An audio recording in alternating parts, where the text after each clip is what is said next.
Hey there, this is Aditi and I welcome you all to my channel Adi's Teaching where you learn English easily with me, and in this class আমরা শিখছি enough R to এর মধ্যেকার difference. So enough R to আমরা কখন ব্যবহার করি? যেমন দেখবে আমরা যখন এই কথাটা বলি যে প্রচুর গরমের জন্য আমরা enough hot এর ব্যবহার করতে পারি, আবার কিছু ক্ষেত্রে too hot এর ব্যবহার হয়। So এই যে enough hot too hot এই দুটোর মধ্যে ডিফারেন্স কি রয়েছে? একটা ডিফারেন্স তো রয়েছে, সেই ডিফারেন্সটা শিখবো আমরা এখন, কারণ অনেক ক্ষেত্রে দেখা যায় যে টু আর এনাফ নিয়ে স্টুডেন্টসরা খুব কনফিউশনে রয়েছে, এবং আমরা কিন্তু চেষ্টা করছি এই ছোট ছোট চ্যাপ্টার্সগুলোকে কমপ্লিট করতে, যাতে কথা বলার সময় আমাদের স্পোকেন ইংলিশে এই জড়তাগুলো আর না আসে। তো তোমাদের যদি ক্লাসেসগুলো ভালো লাগে আমাকে কমেন্টসে জানিও যে কেমন লাগছে, তার সাথে সাথে চ্যানেলটা সাবস্ক্রাইব করে দেবে অ্যান্ড এই ভিডিওটাকে লাইক আর শেয়ার করবে। চলো শুরু করি। ফার্স্ট সেন্টেন্সটা দেখো, বলছে আমার কাছে নতুন ফোন কেনার জন্য যথেষ্ট টাকা আছে। তাহলে এখান থেকে তো আমরা বুঝতে পারছি যে এনাফ মানে হচ্ছে যথেষ্ট। সো এখানে আমি লিখে রেখেছি having as much as is needed, অর্থাৎ আমাদের যতটা দরকার ততটা। তাহলে যতটা দরকার ততটা আমি একটু এখানে পাশে লিখে রাখছি, তাহলে তোমাদের বুঝতে সুবিধা হবে। যতটা দরকার ততটা, ঠিক আছে, বা যতটা প্রয়োজন ততটা। যদি এরকম ধরনের কথা আমরা পাই, মানে এরকম ধরনের যদি ফ্রেজ বা টার্ম আমরা সেন্টেন্সে পাই, তাহলে এনাফের ব্যবহার হচ্ছে কি টার্ম? যতটা দরকার ততটা, যতটা প্রয়োজন ততটা, ঠিক আছে। বা যথেষ্টর যদি ব্যবহার হয়, বেশি না এর যদি ব্যবহার হয়, যদি যথেষ্ট ব্যবহার করি তাহলে সেই ক্ষেত্রেও এনাফের ব্যবহার পাচ্ছি। যদি খুব বেশি না বা বেশি না এর ব্যবহার পাই, নট এনাফ এর ব্যবহার হচ্ছে, ঠিক আছে। আমরা শিখছি এখানে। তো আপাতত এই সেন্টেন্সটা দেখি। ও যে আমার কাছে নতুন ফোন কেনার জন্য যথেষ্ট টাকা আছে, অর্থাৎ যতটা টাকা দরকার ততটা টাকা আছে। যে টাকাটা আছে সেটা হয়ে যাবে বা হয়ে গিয়েও হয়তো বেশি হবে। সো এনাফ মানি, ঠিক আছে, যথেষ্ট টাকা। তাহলে যতটা দরকার ততটার জন্য আমরা সেন্টেন্সে এনাফের ব্যবহার করি।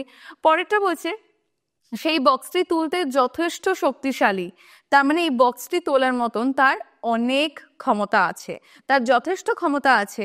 হি ইজ কেপেবল অফ এই যে বক্সটি তুলতে। তাহলে আমরা এইখানে যথেষ্টের ব্যবহার করতে পারি, হি ইজ কেপেবল এনাফের ব্যবহার করবো, সে যথেষ্ট শক্তিশালী, he is capable enough, or he is strong enough আমরা ব্যবহার করবো, ঠিক আছে। কিভাবে সেন্টেন্সগুলো কমপ্লিট করবো চলো দেখি। সো ফার্স্ট সেন্টেন্সটা কি বলছে? আমার কাছে নতুন ফোন কেনার জন্য যথেষ্ট টাকা আছে। এখানে সেন্টেন্সটা তাহলে কি হবে? আমার কাছে যথেষ্ট টাকা আছে, আই হ্যাভ এনাফ মানি। কিসের জন্য? সো আমরা লিখি আই হ্যাভ এনাফ মানি। এরপরেই আমরা ভার্বের ব্যবহার করব টু বাই নতুন phone, a new phone. Okay, so to buy a new phone. পরেরটা কি বলছে? এই বক্সটা তুলতে সে যথেষ্ট শক্তিশালী। এই বক্সটা তুলতে সে যথেষ্ট শক্তিশালী, she is strong enough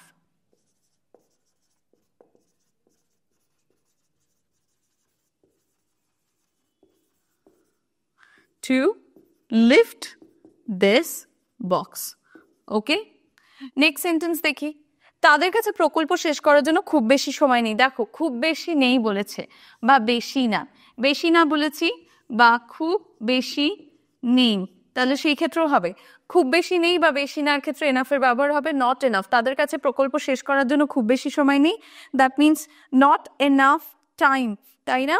not enough time, তাহলে এটা কি হবে? দে ডোন্ট হ্যাভ, বা ডোন্ট হ্যাভ এর ব্যবহার করতে হবে। দে ডোন্ট হ্যাভ, ডোন্ট মানে তো do not, right? Don't have, তাহলে কি হবে? বেশি সময় নেই, যে don't have enough time to finish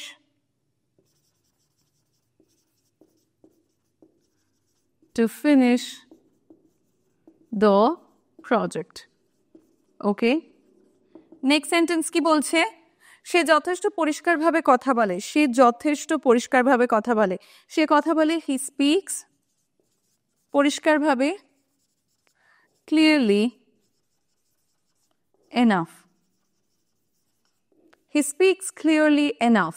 এই ঘরটা বড় পার্টির জন্য যথেষ্ট বড় নয়, এই ঘরটা যথেষ্ট বড় নয়। কি হবে? দিস রুম isn't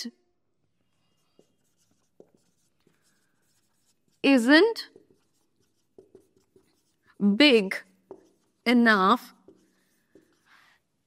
বড় নয়। কিসের জন্য বড় নয়? বলছে বড় পার্টির জন্য বড় নয়। So this room isn't big enough For a large party. For a large party. Party উচ্চারণে কিন্তু আর প্রনাউন্স হয় না। It's party, not party. Okay? It's party. Fine. So এই অবধি আমরা বুঝে গেছি, রাইট? যথেষ্ট আমরা বুঝতে পেরেছি যে এনাফ এর ব্যবহার যথেষ্ট হয়। এইবারে আমরা শিখব টু এর ব্যবহার। চলো দেখা যাক। এবার দেখো আমরা টু সেন্টেন্সে কখন ব্যবহার করি। ভীষণ বোঝাতে বা খুব বেশি বোঝাতে আমরা সেন্টেন্সে টু ব্যবহার করি, এবং এটা কিন্তু আমরা অ্যাডভার্ব এবং অ্যাডজেক্টিভের আগে পাই।